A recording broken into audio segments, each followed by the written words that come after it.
Thanks for making the Locked On Ole Miss podcast your first listen every day. We're free and available wherever you get your podcast, including YouTube. We're part of the Locked On Podcast Network, your team every single day. Hello, I'm Stephen Willis. I'm probably the only person you're going to hear from today that has had an office at the Manning Center at Ole Miss and have worked to the national media with Yahoo Sports. I'm here with Brian Smith in this extra edition of football, the Florida Football Scout. And Brian, it's been a while since we talked. Recruiting is getting absolutely nuts. The transfer portal is going to be completely unhinged this year. I think this is going to be an interesting month. I think interesting is a very soft landing type of way to explain what's going on. Because, brother, everything that I'm hearing is people are trying to pull kids out of the portal. That's not soft. It's... they're trying to get them to come into the portal, get out of the portal. It's crazy. Yeah, I've heard several rumors myself. I've heard about a kid that might be surprised visiting, and the portal hasn't even opened yet. So once Max that portal Johnson, opens, he committed to North Carolina already. Yeah, how's that possible? I don't understand. It's because Jimbo got fired, and the portal opens early for teams that the coach got let go. Okay. I was going to say, I'm sure there's a connection there because Mac is technically a Florida State grad. And of course, Brad, his dad. Yeah. I get it. But I was like, wait a minute, this is weird. But okay. A little bit later on today, they'll release the bowl lineups and the playoff rankings and all that. And we might just get a thought or two before we get out of here on that. But, Ole Miss's defensive line class, I'm telling you, when I look at it more and more, the more I am impressed with this Ole Miss unit. Kamarion Franklin, Cam Beavers, William Eccles, who is completely blown up. And from what I've heard rumor-wise, Alabama just offered him. Yeah. They want and then you have Jeffrey Rush. You have this defensive line class that's just unbelievably special. They're talking about even doing some work and getting in the game with Charleston Collins. I mean, this defensive line class, it's one of the best in the country. This is the difference between Ole Miss being 8-4 and 10-2 and actually competing at the very top end of the SEC. They can't quite get over the hump until they get some of these kind of guys in there, in my opinion. But this is a start of it. And obviously a certain linebacker they signed last year kind of helps that too. But you have to do this yearly to compete with Georgia and Alabama. That's the key. This was a really good year in the state of Mississippi. Can they reciprocate that next year and thereafter if there's not as many in-state kids? That's the question we'll be talking about all next spring. And I have no idea. Getting out-of-state kids is harder, but they got to stack D-line classes back-to-back. Yeah, they do them back-to-back and things like that. And it's going to be important for Lane Kiffin. Ole Miss has gone 10-2, 2 out of the last 3 years in the regular season. And that is going to help with the national brand and make it to where you can go into Georgia and recruit some kids. You can do some work in Florida. Obviously, Louisiana with Pete Golding is going to be a hub. Sure. So I think they're in a place where they're trending that direction and they won't be so dependent on that 200-mile halo around Oxford, Mississippi. But we'll see exactly how that goes. They have a good chance. And I wouldn't discount any Texas opportunities as well, especially with the Longhorns coming into the SEC officially in 24. There's going to be more chances to recruit there. I mean, I'm sure Lane would like to do that anyway, obviously. Why not? If you can just add 1 4-star player from the state of Texas, offense or defense, it's going to help your roster. So I would throw them there as well. But I agree. They're going to be a little broader, and it'll help the program overall. Yeah, should be pretty good. And one of the players they're trying to do is there's a battle. You're starting to hear that Ole Miss is battling with Alabama for recruits more and more. You're starting to hear that, and that's a good thing for Ole Miss fans. So, I mean, I understand that when you're going against the 400-pound gorilla, that it's going to be scary, but you have to get in those fights to win those fights eventually. And Caleb Odom is the next player that Ole Miss is kind of going head-to-head with Alabama. He's an Alabama commitment. He is a /flex tight end or jumbo wide receiver, however you want to look at it. Really good football player, but Lane Kiffin is doing that thing he did with Quinshon Judkins a couple of days where he went and stood in the rain, and everybody caught him on camera watching him play a high school football game. We all know how that turned out. there seems to be more smoke to this recruitment than is normal.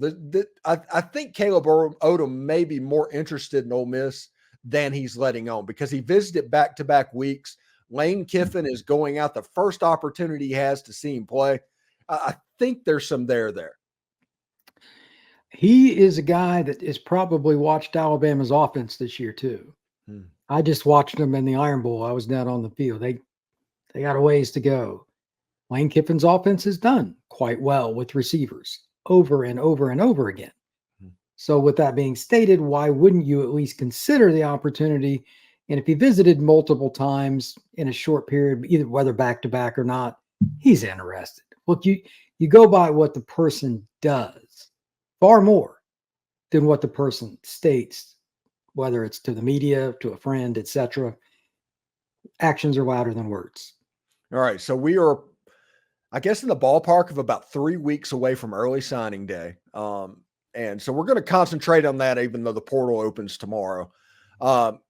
We are going to concentrate on high school recruiting and early signing day. What's the weirdest thing that is the storylines, not just Ole Miss related, just completely, that you've heard going into the last 3 weeks?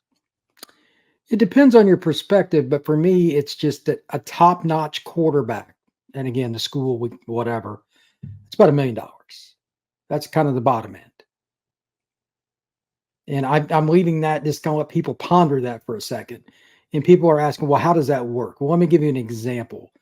There are big companies that are involved. So the school may not even be paying a lot of it, if much of it, because it's the collectives and all that. Beats by Dre, the school, whatever, like Nike, Under Armour, whatever, might give them a shoe or something they sell. There's all kinds of little things, car dealerships, etc. And if you're not paying 7 figures, you're not getting these big-time quarterbacks. Zero shot.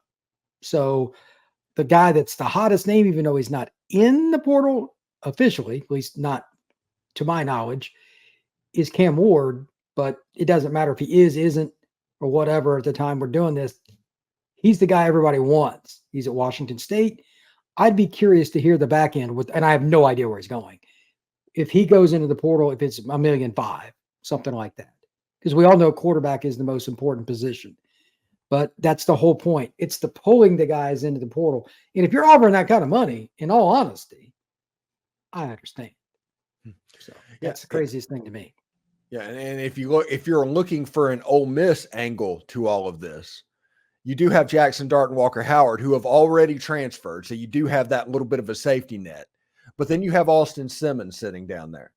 And I would imagine that Austin Simmons is getting phone calls, and that phone is ringing off the hook at the moment, and trying to get him into the portal. Now, he graduates in December, so it's not likely that he is going to go until after next football season. But I imagine those phone calls are being made. Well, I mean, he's got a lot of talent. He's a very intelligent kid. He's got a guy who can go be a doctor. He can go wherever he wants if he wants to transfer. I assumed that he wanted to go to Ole Miss because he wanted to compete and try to beat out somebody ahead of him, whoever it ends up being, because it's the portal era, and he knows that. He's a smart kid. But maybe he does want to leave and just go somewhere and just sling it. But, I mean, if you're going to wait in the SEC, look at the kid at Georgia. He barely played at all before his junior year. It's working out okay. Patience is the last thing these kids usually use, but that guy's getting great. Like Georgia's throwing for 320 a game, something like that. If you know the system, it's amazing how that works. So I hope Austin stays and competes, because that's what I prefer, but that's just me. Yeah, and Carson Beck, it looks like, I think Georgia is trying to incentivize him to come back to school next year. So I can't imagine how much money and what that NIL deal is going to be. Yeah. I mean, he might be the most, but I mean, that's an internal deal, so we'll never know. But I get it. Like, if he comes back, it's bad for college football. I mean, because it'll be a slaughter, because he's already about as good as anybody. Lord have mercy if he comes back next year. Yeah, it's him coming back and being a year more mature. Carson Beck's he's just a good quarterback. I saw that right. Yeah, that was there, and it was interesting. So, any predictions? Anything you've been hearing about Ole Miss related recruits that I might not have talked about? Not really. I mean, they're just in on a bunch of different guys. And I know that, like, this is an example. Justin Scott just flipped from Ohio State to Miami, and like out of the blue, There's going to be at least one of those for Ole Miss because Lane is notorious for that because he just always has enjoyed recruiting. It'll be something that you or I don't even hear about. It's going to happen. I don't know if it's going to be tomorrow, signing day, or what. I would bet my bottom dollar on it. And again, Wayne is a proven recruiter. So that's going to happen. Could be Odom. It wouldn't be surprising if it was him, but it could be some kid that's like Arkansas. I mean, that ship is taking on water. Look at any of the schools that are struggling right now. South Carolina, Michigan State, etc. Those programs, they can lose a kid at any time. So do not be surprised. And the other thing is he's got all those California ties. Jackson Dart. There could be a portal kid that he gets from one of those schools out west. Could even be one of the kids at Oregon State or something because they're no longer going to be Power 5. Yeah, and speaking of which, it looks like DJ Uyunglele went into the portal. So I'm guessing Michigan State should be on lookout for that one. Oh boy. They don't have it. They've lost all 3 of their quarterbacks to the portal. Yeah. Michigan State doesn't have a scholarship kid for spring right now. Neither does Vanderbilt, I believe. Oh my God. I mean, Vanderbilt's got enough problems as it is. Mm-hmm. I'm going to tell you right now, and all the people, just me talking to you and all the people watching this show, the player that I have my eyes on that I'm looking to see if he will get into the portal is Will Shepherd. He has a chance to be this year's Trey Harris. And with all those quarterbacks being gone, I mean, it almost just makes sense that Will Shepherd will get in. Either that or go pro, and I don't think he's going pro. The advice that some of these young men get, though, you and I look at it logically. Who are the people around Shepherd? I have no idea. Yeah. That always worries me. Oh, you should go. Yeah. The good news is if somebody's playing football at Vanderbilt, I kind of put them in a higher level than 100%. That's the entrance requirements are a little different. So yeah, that's a different deal. That's different. But yeah, that's the player that I'm keeping my eye on at the moment, that if he pops in, because he does have a chance to be a Trey Harris type player for whoever he goes to, if he goes into anybody in the portal. Anyway, thank you for making the Locked On Ole Miss podcast your first listen every day. We're free and available wherever you get your podcast, including YouTube. We're part of the Locked On Podcast Network, your team every single day. Brian Smith, the Florida football scout, joining us, kind of getting us all caught up. And as recruiting season really kicks off, we'll have him on weekly. Anyway, take care, Brian, and thank you very much. Thank you, sir. I appreciate it.